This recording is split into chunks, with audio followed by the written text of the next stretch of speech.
Buenas noches, bienvenidos a Milenio Mercados en Perspectiva, aquí como todos los domingos con Juan Musi. Juan, muy buenas noches. ¿Cómo estás? Muy buenas noches, Manuel. Y su servidor Manuel Somoza para platicar de temas económico-financieros en México y en el mundo.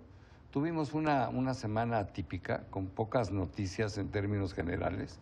El ruido fue mucho más político que económico. Sin embargo, bueno, ciñéndonos a nuestro tema, yo diría que en México hubo algunos datos interesantes. Salió la balanza comercial del mes de agosto con un incremento en el déficit de cerca de 2,000 millones de dólares. Al final, la estimación es que cerremos con un déficit de alrededor de 10,000 millones de dólares. Esto es normal en un país en crecimiento como el nuestro. Y no es un déficit muy abultado, porque además las exportaciones son fundamentalmente de manufacturas y las importaciones son de bienes intermedios. Entonces, yo creo que este es un dato que salió bastante bien.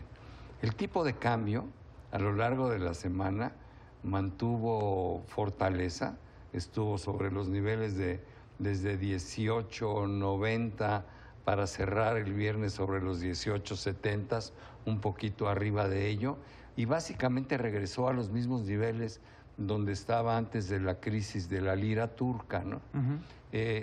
A mí me sorprendió porque finalmente el Tratado de Libre Comercio pues no va a incluir, por lo menos hasta ahora, a Canadá.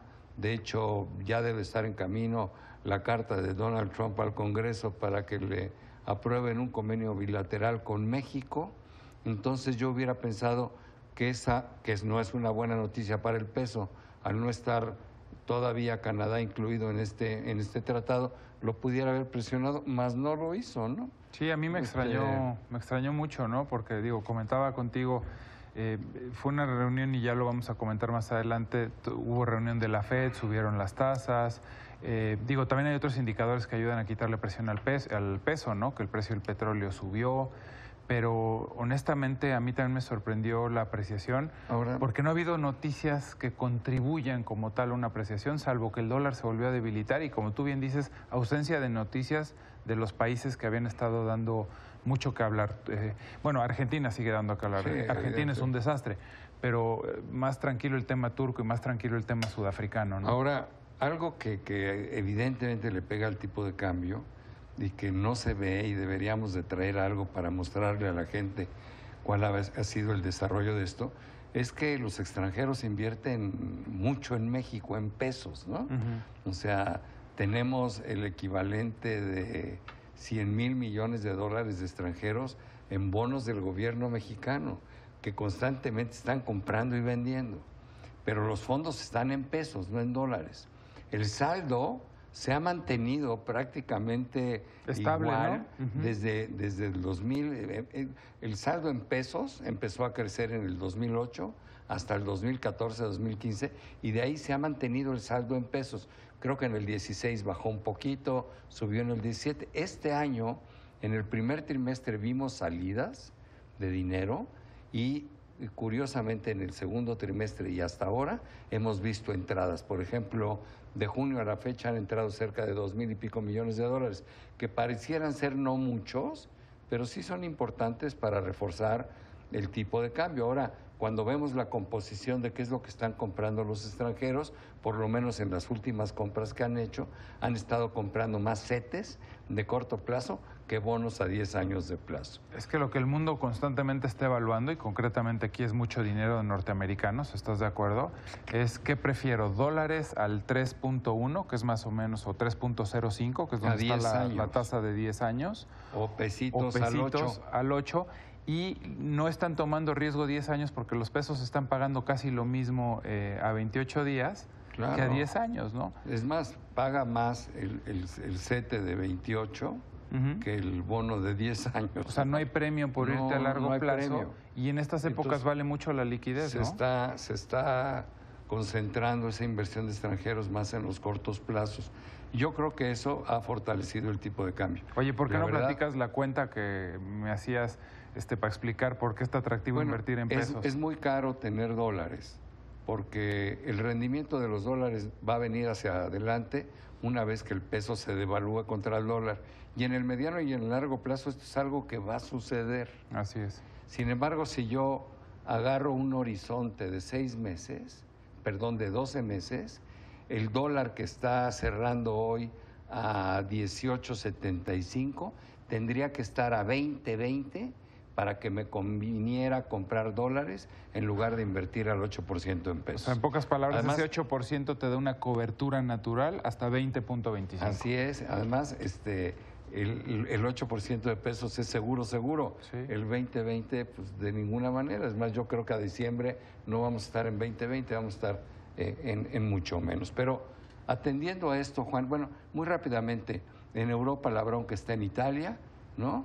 Se presentó un presupuesto con un déficit del 2.4, cuando la Unión Europea solo le va a autorizar uno de 2%, eso convulsionó a los mercados europeos en forma evidentemente negativa. Es un nuevo gobierno italiano, de verdad, esta alianza que hicieron entre Cinco Estrellas y Liga Norte. Un dolor de cabeza. Un desastre, es sumamente populista, y haber presentado un presupuesto tan irresponsable que sigue suponiendo déficits anuales de arriba del 2%, ocasionó este caos en los mercados. Pero ahí están encerrados. El primer ministro esperaba un presupuesto abajo del 2%, no se lo concedieron, y como bien dices, el partido Tres Estrellas, ¿no?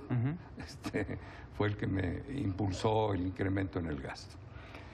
Poner nuestras barbas a remojar, ¿no? Sí. Al hacer el presupuesto. Bueno, en México hubo una magnífica noticia, la verdad yo me felicito de que haya sido así, y fue que el presidente electo dijo que iba a respetar los contratos de la reforma energética, los ya firmados.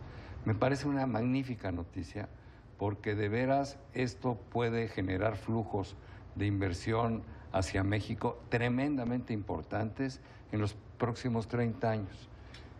Es muy difícil entender la reforma energética si se piensa en el 2019 y en el 2020, pero es una reforma que se hizo para los próximos 20 y 30 años, y ahí es donde vienen los flujos. Entonces creo que es una buena noticia. Sí, le da certeza al dinero que puede seguir llegando y viniendo, y a lo que ya habíamos platicado, más de 100,000 millones que hoy están invertidos en México, que van a estar estables. Y cuando mandas este tipo de mensajes contradictorios, hasta eso pones en riesgo, ¿no? Y eso te puede mover muy rápido el tipo de cambio, muy rápido la calificación crediticia del país. Lo más relevante, perdón, porque se nos va a acabar el tiempo, es platicar del comunicado de la Reserva Federal, que hay gentes que lo tomaron como muy positivo, los mercados lo tomaron positivo, y hay otras, como yo, por ejemplo, que no tanto, ¿no?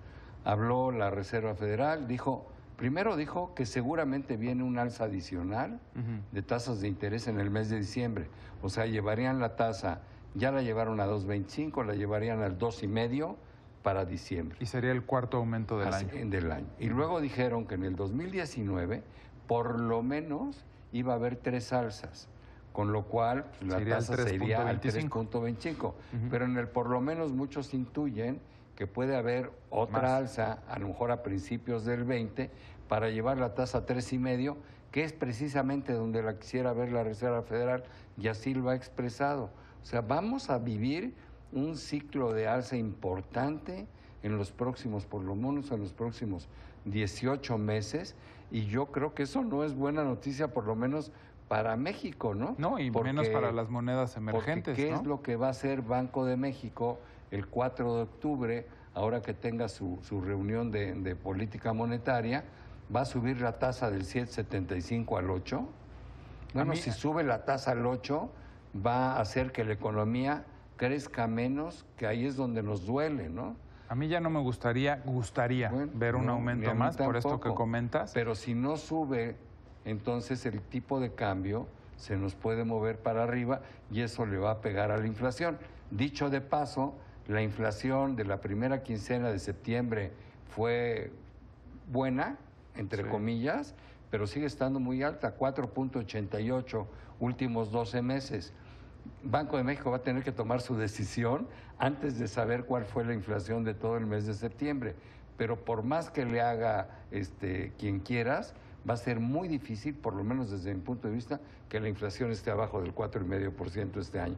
Y eso lo va a presionar a que suba tasa o en septiembre o en diciembre. Yo estoy seguro que sí hay un alza, por lo menos, sí. No sé cuándo, si en septiembre o en diciembre, pero bueno, el mercado... Pero puede haber dos, ¿eh? El mercado está diciendo que no está esperando un alza. Hay un sector del mercado que ya critica incluso el hecho de que las tasas tengan un diferencial tan amplio. México al 7.75, Estados Unidos al 2.25. Son 5.75 de diferencia, ¿no? No, perdón, 5.5, ¿no? 5.5. Es evidentemente un buen diferencial. La tasa real en México, incluida acabando la inflación en 4.8 o 4.9, si fuera el caso, ¿no? Que terminara ahí el año, sigue siendo muy buena la tasa real en México, o sea, la tasa por arriba de inflación. Pero si volvemos al mandato de Banco de México, pues es inflación, ¿no? Tiene el único mandato que es inflación. A ver, ¿le va a pegar el crecimiento económico? Sí. ¿Le va a pegar el servicio de la deuda? Sí. Aquí pero vamos a ver qué hace Banco de México. Si estuviera Carstens, estoy seguro que subiría la tasa, porque así lo hizo en el 2016. Se anticipó a lo que venía. Aquí ya sabemos que va a haber por lo menos 4 alzas en los próximos 18 meses en Estados Unidos. ¿Nos quedamos para que el colchón que teníamos se achique o lo seguimos manteniendo, subiendo a partir de octubre? Pues es la gran pregunta. Es muy difícil para Banco de México mantener ese equilibrio entre darle apoyo al crecimiento económico no subiendo tasas de interés o cuidar la inflación, que es, como bien dices, es el mandato del Banco Central. Tú lo decías ahorita, la decisión la tienen que tomar un 4 de octubre y la cifra de inflación de la segunda quincena la conocen hasta el 9 de octubre. Por eso, pero tendrá información, digamos, privilegiada Banco de México para saber para dónde va la inflación de la segunda quincena de septiembre. Por dónde va a estar. Y ve lo que ha pasado con los precios internacionales del petróleo. Han seguido subiendo, por lo tanto eso le pega también a los precios de los energéticos. Está bien complicado.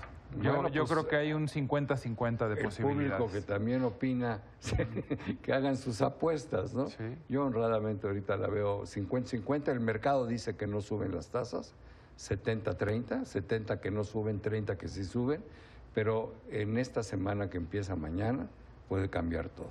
Pero bueno, pues eso es lo que teníamos para ustedes el día de hoy. Juan, muchas gracias. Muchas gracias. Pero sobre todo gracias a ustedes por estar aquí con nosotros como todos los domingos en Milenio, Mercados en Perspectiva. Buenas noches.